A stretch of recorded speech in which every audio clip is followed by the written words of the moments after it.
दिल्ली 24/7। सिख और हिंदू देवी देवताओं तथा पूजा स्थलों के नाम पर वोट मांगने के लिए प्रधानमंत्री नरेंद्र मोदी के खिलाफ कार्रवाई की मांग करते हुए दिल्ली हाईकोर्ट में याचिका दायर की गई है। याचिका वकील आनंद एस जोधले ने दायर की है। याचिका में जन प्रतिनिधित्व अधिनियम के तहत प्रधानमंत्री मोदी को 6 साल के लिए चुनाव में अयोग्य घोषित करने के लिए चुनाव आयोग को निर्देश देने की मांग की है। साथ ही धार्मिक देवी देवताओं और पूजा स्थलों के नाम पर वोट मांगने से रोकने का आदेश देने को कहा गया है।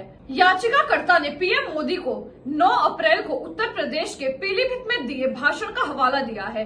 जोधले ने कहा कि भाषण के दौरान पीएम मोदी ने मतदाताओं से हिंदू देवी देवताओं और हिंदू पूजा स्थलों के साथ साथ सिख देवताओं और सिख पूजा स्थलों के नाम पर भाजपा को वोट देने की अपील की।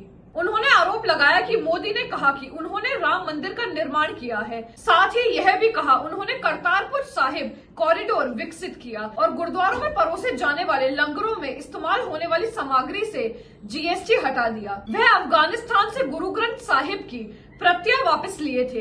जोधले का तर्क है कि प्रधानमंत्री ने केवल हिंदू और सिख देवी देवताओं और उनके पूजा स्थलों के नाम पर वोट मांगने बल्कि विपक्षी राजनीतिक दलों को मुसलमानों का पक्षधर बताते हुए उनके खिलाफ टिप्पणियां भी की है। अभी के लिए फिलहाल इतना ही। ऐसी और खबर देखने के लिए हमारे साथ बने रहें और देखते रहें दिल्ली 24/7। धन्यवाद। नमस्कार, आप देख रहे हैं दिल्ली 24/7। सिख और हिंदू देवी देवताओं तथा पूजा स्थलों के नाम पर वोट मांगने के लिए प्रधानमंत्री नरेंद्र मोदी के खिलाफ कार्रवाई की मांग करते हुए दिल्ली हाईकोर्ट में याचिका दायर की गई है। याचिका वकील आनंद एस जोधले ने दायर की है। याचिका में जन प्रतिनिधित्व अधिनियम के तहत प्रधानमंत्री मोदी को 6 साल के लिए चुनाव में अयोग्य घोषित करने के लिए चुनाव आयोग को निर्देश देने की मांग की है। साथ ही धार्मिक देवी देवताओं और पूजा स्थलों के नाम पर वोट मांगने से रोकने का आदेश देने को कहा गया है।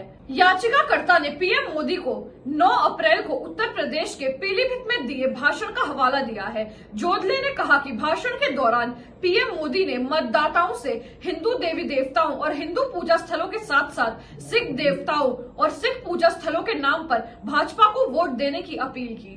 उन्होंने आरोप लगाया कि मोदी ने कहा कि उन्होंने राम मंदिर का निर्माण किया है। साथ ही यह भी कहा उन्होंने करतारपुर साहिब कॉरिडोर विकसित किया और गुरुद्वारों में परोसे जाने वाले लंगरों में इस्तेमाल होने वाली सामग्री से जीएसटी हटा दिया। वह अफगानिस्तान से गुरु ग्रंथ साहिब की प्रतियां वापस लिए थे। जोधले का तर्क है कि प्रधानमंत्री ने केवल हिंदू और सिख देवी देवताओं और उनके पूजा स्थलों के नाम पर वोट मांगने बल्कि विपक्षी राजनीतिक दलों को मुसलमानों का पक्षधर बताते हुए उनके खिलाफ टिप्पणियां भी की है। अभी के लिए फिलहाल इतना ही। ऐसी और खबर देखने के लिए हमारे साथ बने रहें और देखते रहें दिल्ली 24/7। धन्यवाद।